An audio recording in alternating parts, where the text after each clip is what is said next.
بسم اللہ الرحمن الرحیم بلما رأى المؤمنون الاحزاب، اور جب دیکھا ایمان والوں نے الاحزاب جماعتوں کو.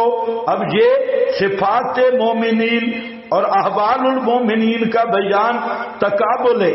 پہلے منافقین کی خباستیں تھی، اب مومنین کی وہ صفاتیں. ولما رأى المؤمنون، اور جب دیکھا ایمان والوں نے الاحزاب جماعتوں کو، قالوا ھذا ما وعدنا اللہ ورسولہ، کہا انہوں نے یہ وہ چیز ہے کہ وعدہ کیا اللہ نے ہمارے ساتھ اور اس کے رسول نے. یہ کون سا وعدہ ہے؟ ام حسبتم ان تدخلوا الجنہ، کیا صرف فضائل سے جنت داخل ہو جاؤ گے؟ نہیں، یا آزمائشیں ہوں گی، آزمایا جائے گا اور تمہارا امتحان لیا جائے گا. تو اہل ایمان نے جب دیکھا ساری فوجیں چڑھ آئیں اور یہ معصور ہے خندق میں، تو سب کے اندر سے آواز آئی ھذا ما وعدنا اللہ ورسولہ وصدق اللہ ورسولہ،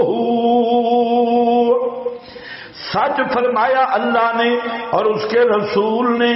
وما زادہم، اور نہیں بڑھایا ایمان والوں کو ان لشکروں نے، احزاب نے، الا ایمانا، مگر عذرو یقین کے، بتسلیما، اور عذرو اطاعت کے. جو مومن تھے صحابہ تھے، صحابہ لشکروں کو دیکھ کے ان کا ایمان اور پکا ہو گیا، ایمان بڑھ گیا، جوش و خروش بڑھ گیا. کیوں کہ انہیں پکا یقین تھا، انہیں سے یہ وعدہ کیا گیا تھا کہ راہ توحید میں امتحان آئیں گے اور یہ مسئلہ توحید میں لشکر آئیں گے اور تم پہ چڑھائیاں کریں گے. یہ تمہاری توحید کا عملی امتحان ہوگا، یہ کوئی ڈرائنگ روم نہیں ہے، یہ صرف نقشے بنانا سکول کی تعلیم نہیں، اسلام ایک عملی تعلیم ہے. آج سب سے زیادہ جو اسلام کو محرف کر دیا گیا اس کی آئیڈیالوجی یہ ہے، سوچ اور فکر یہ ہے کہ اسلام بھی جذباتی دین ہے. اس لیے خطیب ہر تقریر میں لچھے دار جھوٹ بولے گا، کوئی انوکھا سا جھوٹ بولے گا تاکہ سبحان اللہ کی اونچی آواز ہے. کیونکہ اس نے سمجھے اسلام میں حسن نہیں ہے. میرے چنگے لچھے دار جھوٹ کی وجہ سے لوگ کہیں گے سبحان اللہ. اور اب تو ماشاءاللہ ڈیمانڈ ہوتی ہے خطیبوں کی کہ آگے میرا جھوٹ آ رہا ہے، تم سبحان اللہ کہنے کے لیے تیار ہو جاؤ، ریڈی ہو جاؤ سبحان اللہ کہنے کے لیے. اور بھائی اسلام یہ ڈرائنگ روم کی یا آرٹ کی پریکٹس نہیں ہے، یہ عملی دین ہے. اب توحید بیان تو ہو گئی نا، تو یہ سارا اب امتحان ہے نا، اب توحید پہ پکا کیا جا رہا ہے. یہ جو مسئلہ تم نے پڑھا ہے لا الہ الا اللہ، اب کتنا پکے ہوئے ہو، سارے احزاب چڑھ کے آ گئے اور جہاں جو کچے تھے وہ کچے پہ اتر گئے اور جو پکے تھے انہوں نے عملاً ثابت کر دیا کہ واقعی اللہ کے سوا پکارے سننے والا کوئی نہیں. تو یہ امتحان آئیں گے اور امتحان کی بھٹی سے گزرنا ہوگا. صدق اللہ ورسولہ وما زادہم الا ایمانا وتسلیما من المؤمنین. سبحان اللہ. اب بعض مجاہدین کی صفات آ رہی ہے اور یہ مد نظر رکھنا کہ ہر میدان میں صحابہ کی اوصاف بیان کرتے ہوئے قرآن بار بار مومنین، بار بار مومنین، بار بار مومنین. لگتا ہے کہ قرآن کسی کو چھیڑ رہا ہے. ہاں، ایسے بار بار مومنین کا تکرار نہیں. اور یہ اسی یہودی مجوسی نسل کو چھیڑا جا رہا ہے جس کو صحابہ کے ایمان پہ شک ہے. اس لیے بار بار ملے گا من المومنین، ایمان والوں سے، رجال جنے ہیں، رجال کا معنی مرد ہے، مرد جنے، رجال الکامل فی الرجولیت، بڑے مرد میدان، صدقو سچ کر دکھایا انہوں نے، ما عہد اللہ جو وعدہ کیا تھا انہوں نے اللہ سے اوپر اس کے، فمنہم من قضا نحبا پس بعد ان میں سے وہ ہیں کہ قضا پورا کر چکے ہیں، نحبہو اپنے ذمہ کو، اپنی نظر کو، ومنہم اور بعض ان میں سے وہ ہیں من ینتظر جو مشتاق بیٹھے ہیں، انتظار کر رہے ہیں، وما بدلوا تبدیلا اور نہیں تبدیلی کی انہوں نے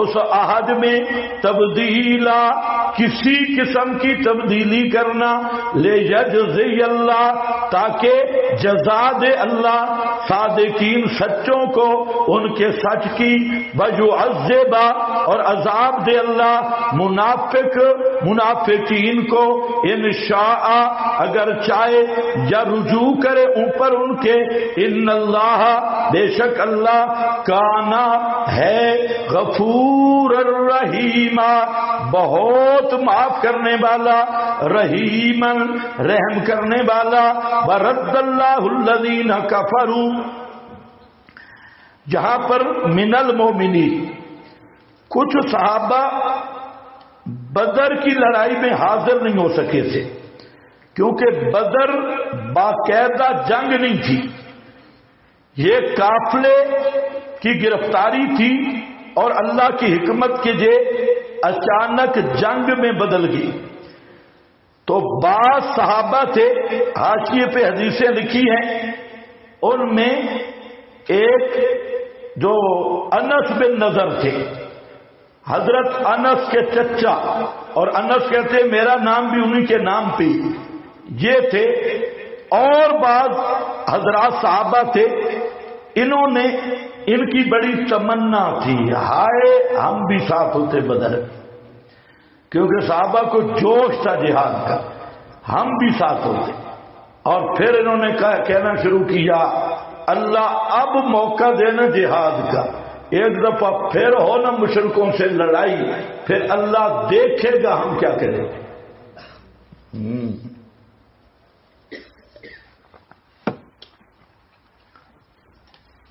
وہ احد کے میدان میں سعد ابن معاذ مڑا، انس نے کہا یہ انس وہ نہیں خادم رسول، یہ اس کا چچا انس ہے۔ سعد کو کہا یا ابا عمرو اینا کدھر جا رہا ہے؟ فقال ابا ہن ریح الجنہ اجدہ دون احد، اس نے کہا یار ہٹ جا، مجھے جنت کی خوشبو احد کے برے سے آ رہی ہے، جنت کی خوشبو احد کے برے سے آ رہی ہے۔ تو یہ آیت کس کے بارے میں نازل ہوئی؟ جہاں لکھا ہے حتیٰ قتل کالا پایا گیا، اس کے جسم کو جب دیکھا گیا تو 80 سے زائد زخم لگے تھے۔ کتنے ہوئے؟ 80 سے زائد زخموں سے چور، اور وہ زخم تیروں کے تھے اور نیزوں کے۔ اس کی بہن نے کہا ہاں فقالت اختہ، ہاں ربی بنت نظر، میں نے نہیں پہچانا اپنے بھائی کو مگر صرف بنان یہ پوروں سے جوڑوں سے پہچانا، بے بنان ہی بنزلت حاضل آیا رجال صدقوا ما عہد اللہ، یہ آیت ان کے بارے میں نازل، سمجھے؟ باندھ نہیں ان میں، یہ پوری جماعت صحابہ کے بارے میں، اس میں احد کے شہید بھی ہیں، بدر کے شہید بھی ہیں، اور تمام اصحاب رسول ہیں۔ لیکن شان نزول کا معنی میں سمجھا چکا ہوں کہ یہ بھی اس کا مصداق ہے، یہ بھی کیا ہے اس کا مصداق ہے، اس کو یاد رکھنا، لیکن ہے یہ سب صحابہ کے متعلق، صرف ان کے ساتھ خاص نہیں۔ جیسے ترمذی میں کتاب التفسیر میں حدیث ہے کہ جو منہم من قضا نحبہ، فرمایا نبی پاک صلی اللہ علیہ وسلم نے ان میں تلا ہے، کن میں؟ منہم من قضا، بس تھکے ہو، منہم من قضا نحبہ میں کون ہے؟ طلحہ۔ طلحہ آج تو ویسے بھی لیٹ شروع کیا نا تو سزا تو کچھ ہونی چاہیے۔ وَمِنْهُمْ مَنْ قَضَى نَحْبًا، اس میں کون ہے؟ طلحہ۔ تو طلحہ تو زندہ موجود تھے، اس لیے میں نے کہا آیت سب صحابہ کو شامل ہے، احد والے، بدر والے۔ اس کی میں وجہ ذرا بتاتا ہوں، توجہ میری طرف رکھے۔ ایک یاد رکھنا، ترمذی میں صحیح سند کے ساتھ ہے کہ منہم من قضا نحبہ میں کون ہے؟ طلحہ۔ کون ہے؟ بولو کون ہے؟ طلحہ۔ اور طلحہ شہید کب ہوئے، کہاں ہوئے؟ حضرت معاویہ کے لشکر میں جنگ جمل میں شہید ہوئے۔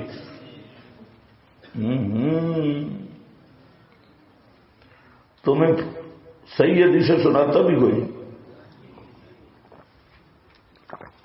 ایک ہی اٹھائی ہوئے، فیاتن باغیتن، فیاتن باغیتن، فیاتن باغی۔ یہ ابن الباغیہ جو کہہ رہا ہے فیاتن باغیہ، فیاتن باغیہ۔ یہ طلحہ، ان کو پیغمبر فرما رہے ہیں کہ منہم من قضا نحبہ، اور فرمایا طلحہ یہ زمین پہ چلنے والا شہید ہے،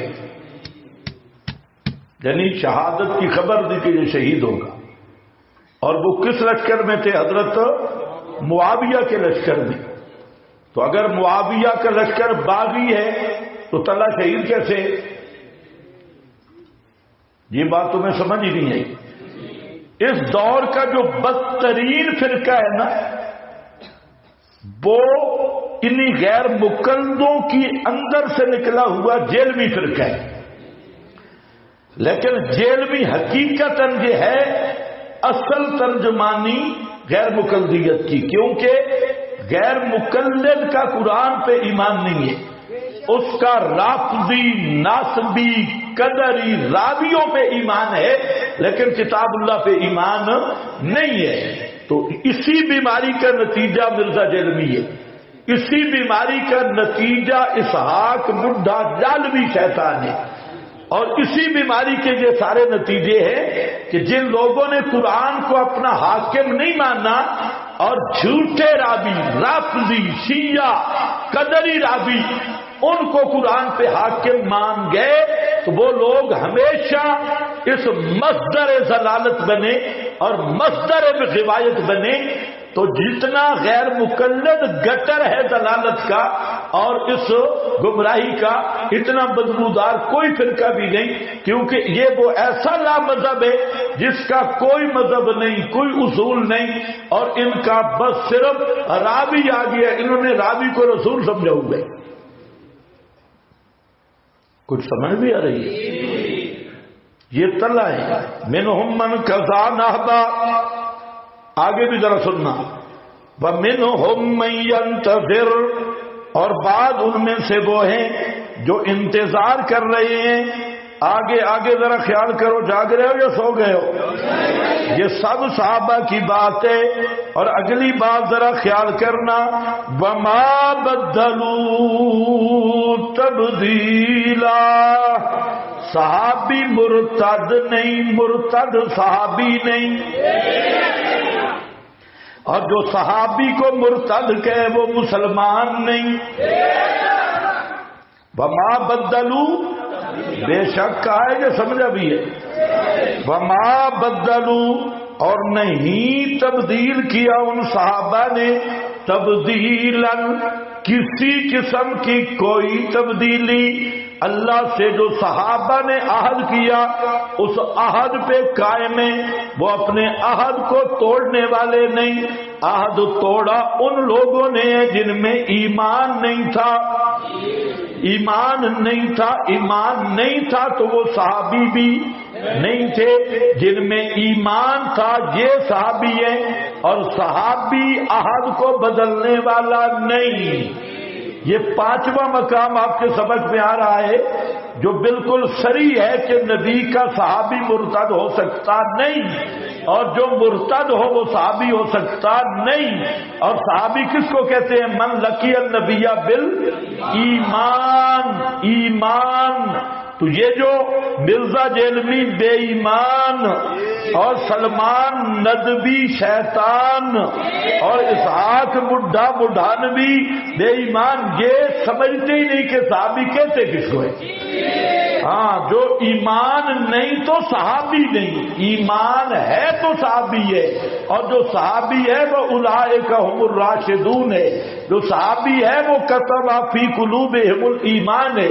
جو صحابی ہے وہ الزمہم کلمۃ التقوی ہے۔ جو صحابی ہے وہ ہے وما بدلوا تبدیلا۔ اب راوی آ جائیں اور راوی خود دریائے راوی برد ہو جائیں گے کتاب اللہ کی حاکمیت کے مقابل۔ اگر بخاری کی روایت بھی کسی صحابی پہ جرا بنے تو وہ تو راوی کے منہ پہ مار دی جائے گی، لیکن ایمان قرآن پہ رکھا جائے گا۔ بما تاریخیں لے کے چلتے ہیں۔ بما حضرت سید عنایت اللہ شاہ رحمت اللہ علیہ وہ بڑے سادے سے جملے فرماتے ہیں اور عجیب جملہ فرماتے ہیں کہ صحابہ کو دیکھنا ہے نا تو پھر گندی مکھی نہ بنو، شہد کی مکھی بنو، شہد کی۔ کچھ لوگ کہتے ہیں صحابہ تاریخی شخصیات نہیں، اور میں کہتا ہوں صحابہ روایتی شخصیات بھی نہیں، صرف تاریخی نہیں، روایتی شخصیات بھی نہیں۔ اور سمجھ گئے کہ نہیں؟ روایتی شخصیات بھی نہیں۔ صحابہ کو دیکھنا ہے تو قرآن میں دیکھنا ہے۔ وما بدلوا تبدیلا، روایتوں پہ صحابہ کو نہیں تولا جائے گا، روایتوں کو صحابہ پر تولا جائے گا، صحابہ کو روایتوں پہ نہیں تولا جائے گا۔ سمجھو، روایتوں کو صحابہ پر تولا جائے گا۔ روایتیں صحابہ کے لیے میزان نہیں، صحابہ روایت کے لیے کسوٹی اور میزان نہیں۔ بخاری مسلم صحابہ کے لیے ترازو نہیں، بخاری مسلم کے لیے اصحاب رسول ترازو ہے۔ وما بدلوا تبدیلا لیجزی اللہ، تاکہ بدلہ دے، لیجزی اللہ بقا ما بقا کانا ما کانا۔ یہ لے ججزیہ کی لام کا متعلق بتا رہا ہوں۔ بقا ما بقا کانا ما کانا، ہوا جو ہوا، تاکہ بدلہ دے اللہ سچوں کو ان کے صدق کا، وَيُعَذِّبَ الْمُنَافِقِينَ، اور عذاب دے منافقوں کو انشاء اگر چاہے، اور یتوب علیہم، اور اگر چاہے تو انہیں توبہ کی توفیق دے دے۔ ان اللہ کان غفور الرحیم، بے شک اللہ ہے بہت معاف کرنے والا، رحیمن بہت رحم کرنے والا۔ ورد اللہ الذین کفروا، کیفیت مغلوبیت مشرکین، اور انعام اول مشرک کیسے مغلوب ہوئے؟ رد اللہ نے واپس کر دیا الذین کفروا، ان کو جنہوں نے کفر کیا تھا، الذین کفروا، فتوے آ رہے ہیں خیال کرنا، رد اللہ الذین کفروا، واپس کر دیا اللہ نے جنہوں نے کفر کیا، بغیظہم، باب مانا ما ہے، ما غیظہم، ان کے غصوں سمیت، لم ینالوا خیرا، نہیں پہنچے کسی مراد کو۔ کیا مانا کرو گے؟ نہیں پہنچے کسی مراد کو، نہ مراد لوٹے، مراد کو نہیں پہنچے، مقصد میں ناکام رہے۔ وَكَفَى اللَّهُ الْمُؤْمِنِينَ الْقِتَالَ، اور کافی ہو گیا اللہ ایمان والوں کو لڑنے سے، جنگ متعارف سے اللہ خود کافی ہو گیا۔ اس لیے پیغمبر کریم دعا کرتے تھے، لا الہ الا اللہ وحدہ اعز جندہ ونصر عبدہ وغلب الاحزاب وحدہ ولا شیء بعدہ۔ بخاری 4114 نمبر حدیث ہے۔ آپ نے کیا دعا کی؟ لا الہ الا اللہ وحدہ۔ اور بھائی ہر جگہ ہی توحید ہے، توحید ہے، توحید ہے، توحید ہے۔ ہاں، مولوی توحید بیان کرنے کو اہم سمجھتی، ہاں، اور پیغمبر نے او احزاب پہاڑی ہم نے دیکھی ہے جہاں پیغمبر کی مسجد الفتح ہے۔ اچھا، جنگ احزاب کا ہم نے نقشہ دیکھا، اس خندق کو بھی دیکھا۔ خندق کا یہ ابھی سعودی نے اس خندق کو روڈ بنا دیا، پہلے خندق کے آثار صحیح موجود تھے۔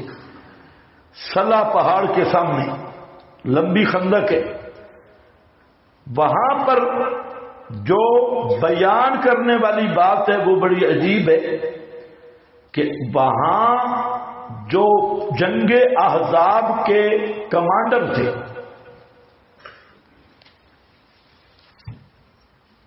ان میں ان کے نام پہ جہاں جہاں لشکر تھا مسجدیں بنی ہیں چھوٹی چھوٹی۔ وہ اس میں ایک مسجد ابو بکر ہے، مسجد عمر، مسجد علی اور مسجد الفتح۔ الفتح والی مسجد وہاں نبی پاک صلی اللہ علیہ وسلم کا ڈیرا تھا۔ پہاڑ سارا تو مثلا سامنے ادھر مسجد الفتح ہے اور ادھر پہاڑ کے کونے میں مسجد علی ہے۔ تو نبی کریم علیہ السلام ایک سائڈ پہ تھے، حضرت علی دوسرے کونے پہ تھے، اور جو دشمن کا سینہ تھا اس کے مقابل ابو بکر و عمر تھے درمیان میں۔ وہ اب بھی مسجد موجود ہے، مسجد ابو بکر عمر، اور جو بالکل دشمن کے سینے کے ساتھ مقابلہ تھا تو سامنے کمانڈر کون تھے؟ ابو بکر اور عمر۔ پتہ نہیں تمہیں سمجھ بھی ہے یہ؟ ہاں، یہ تاریخ اور روایات عباسی دور کی جمع کر دیں، اور عباسی حکمران جو تھے یہ کانوں تک شیعہ بھی تھے، معتزلی بھی تھے۔ آپ کے پاس جو کتابیں آئی ہوئی ہیں پرانی سے پرانی، یہ عباسی دور کی، بہت ساری چیزوں کو چھپا دیا گیا اور بہت ساری چیزوں کو گڑبڑ کیا گیا، اور اس لیے تاریخ میں گڑبڑ ہوئی، اور روافض اور کذابین راویوں نے گڑبڑ کی، ورنہ حقائق بڑے واضح ہیں۔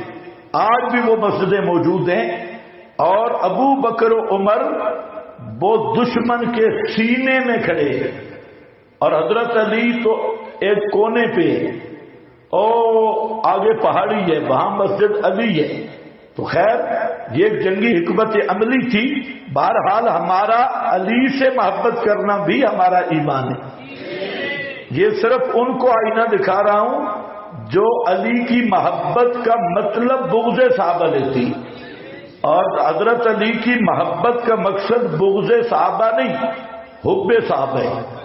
حضرت علی سے محبت اگر اس لیے ہے کہ وہ نبی کا صحابی ہے اور پیغمبر کا قریبی ہے، نسبت نبی سے ہے، تو یہ حب صحابہ کا ذریعہ ہے۔ لیکن حضرت علی سے محبت کا اگر یہ مطلب ہے کہ صحابہ سے دشمنی کرنی ہے، برات کرنی ہے، تو پھر علی سے بھی دشمنی ہے، علی سے محبت نہیں۔ وما بدلوا تبدیلا ہو گیا. فرمایا رد اللہ الذین کفروا، یہ اسی مسجد الفتح پہ کھڑے ہو کے پیغمبر کریم یہ دعائیں مانگ رہے تھے. یقول دعا رسول اللہ صلی اللہ علیہ وسلم یوم الاحزاب علی المشرکین فقال اللہم منزل الکتاب سریع الحساب اللہم اہزم الاحزاب اللہم اہزمہم وزلزلہم. بخاری کیا حوالہ دیا؟ اللہ کتاب اتارنے والے یہ سارے مشرک تیری کتاب کے مقابلے میں آئے، انہیں ہلا کے رکھ دے. زلزلہم، یہ ساری تیری کتاب کی تو مقابلہ کرنے آئے، اس لیے منزل الکتاب کا حوالہ دے دیں. اے کتاب اتارنے والے، یہ قرآن تو نے اتارا، یہ سارے قرآن کے دشمن ہیں، اس لیے ان کو کیا کر دے؟ ہلا جھنجھوڑ کے رکھ دے. اب جب مشرک بھاگ گئے، اسی طرح پیغمبر نے اعلان کیا نغزوہم ولا یغزوننا، اب ہمیشہ مشرک کبھی ہم پہ حملہ آور نہیں ہوں گے، اب ہم حملہ آور ہوں گے. نغزوہم اقدامی جہاد ہے کہ کوئی نام، اب ہم چڑھائی کریں گے. اب مشرک گئے، وہ یہ آخری بار تھی ان کی. ہوا بھی ایسے، حضرت سعد نے بھی یہی دعا کی تھی، وہ زخمی ہو گئے تھے تو انہوں نے بھی کہا یا اللہ اگر مکہ والے مشرکوں سے کوئی لڑائی شڑائی باقی ہے تو مجھے صحت دے دے، نہیں تو پھر مجھے جنت لے جا. تو حضرت وہ رگ کھلی، خیمے تک خون آ گیا تو حضرت سعد وہ شہید ہو گئے. تو خیر بہرحال ہاں برد اللہ الذین کفروا بغیظہم، اپنے غصوں سمیت لوٹ گئے، کسی مراد کو نہ پہنچے. کف اللہ المؤمنین القتال وکان اللہ قویا عزیزا.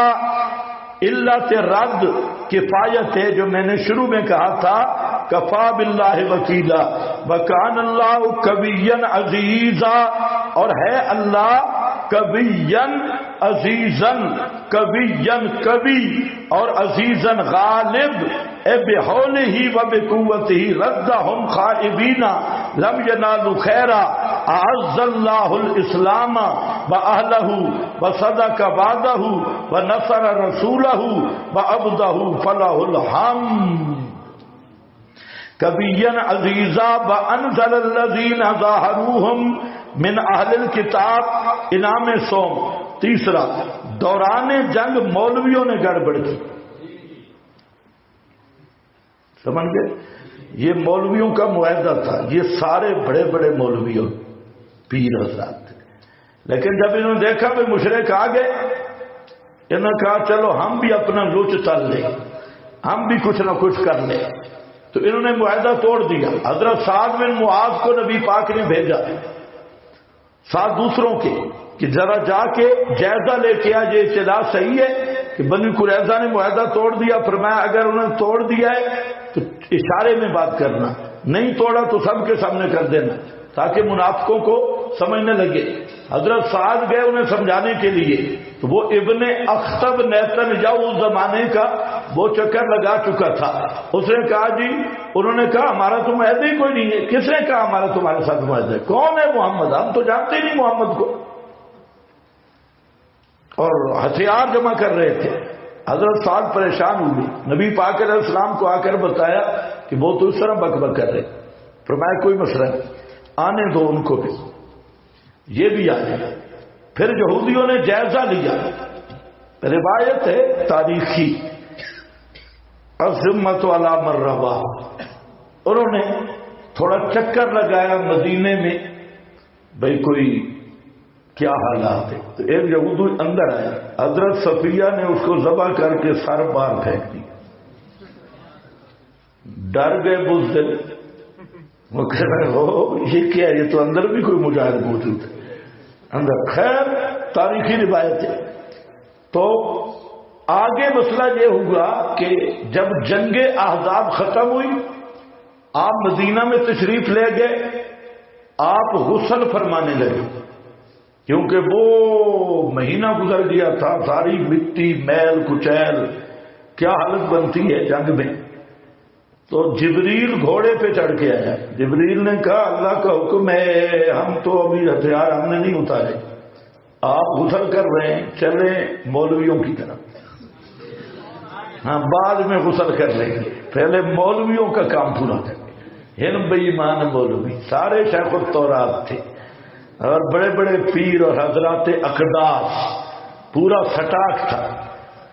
تو آپ نے وہاں حکم دیا صحابہ کو لا یصلین احدکم الاسرا الا فی بنی قریظہ، عصر کی نماز بنو قریظہ پڑھنی ہے، نہیں پڑھنی راستے پہ. اب مہینہ احزاب کی لڑائی اور یہ حالات اور صحابہ کا تسلیم و رضا دیکھو کہ فوراً گھروں میں نہیں گئے، وہی لشکر سیدھا چلا گیا بنی قریظہ. نبی پاک بھی پہنچ گئے. ادھر منافقین نے انہیں کہا تھا کہ ہم تمہارے ساتھ ہیں، کوئی منافق بھی نہیں ہلا. وہاں پر بھی 25 دن کے قریب تک محاصرہ رہا بنی قریظہ کا. آخر پہ وہ چھپ گئے تھے، قلعہ بند ہو گیا. انہوں نے کہا کہ سعد جو فیصلہ کرے ہم مانتے. تو حضرت سعد کی پرانی یاریاں تھی، پرانی یاریاں اب نہیں رہی تھی. انہوں نے سمجھا یہ ہے بھی ہمارا قریبی اور وہ جو فیصلہ کرے. تو حضرت سعد تو زخمی ہو گئے تھے خندق میں. تو حضرت سعد کا خیمہ تھا بنی قریظہ میں.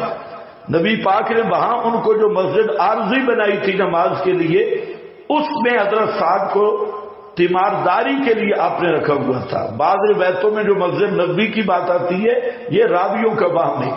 اصل یہ وہ عارضی مسجد بنی قریظہ میں جو بنائی گئی تھی، اس میں حضرت سعد کو نبی پاک نے تیمارداری کے لیے رکھا. آپ اگر مسجد نبوی میں تھے تو آپ کیسے تیمارداری کرتے؟ آپ تو بنی قریظہ میں تھے.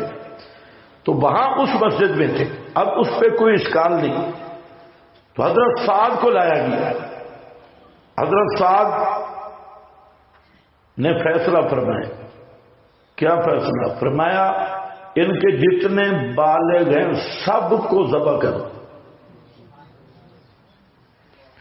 عورتوں کو لونڈیاں بنا دو، بچوں کو غلام بنا دو. تو نبی پاک نے فرمایا سعد یہی جو تو نے بات کی یہی اللہ کا فیصلہ ہے. تو یہ پہلی مولویوں کی قوم ہے جن کو نبی پاک نے کٹھا ذبح کیا. ہاں اس لیے میں کہتا ہوں مولوی نہیں مانتے بے ایمان، یہ قابل ذبح ہے. مکہ والے مشرکوں کو آپ نے چھوڑ دیا تھا، جنگی قیدیوں کو چھوڑ دیتے، لیکن مولویوں کو تو امید ہی نہیں کہ مولوی انسان کے بچے بنیں گے. اس لیے ایک ہی دن میں توبہ توبہ توبہ تو 700-800 مولوی ذبح کر دیں.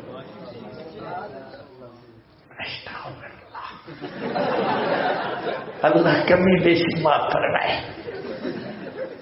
ذبح کیا. توبہ توبہ. آج ہمیں کہتے ہیں بڑے سخت ہیں جی، اور بھائی ہم تو زبان سے بیان کرتے ہیں تمہیں سخت لگتے ہیں، وہاں تو ذبح ہو رہا ہے. ایک ایک مولوی کو پکڑا. پھر جو دوسرا کام کیا وہ اس سے بڑا عجیب تھا.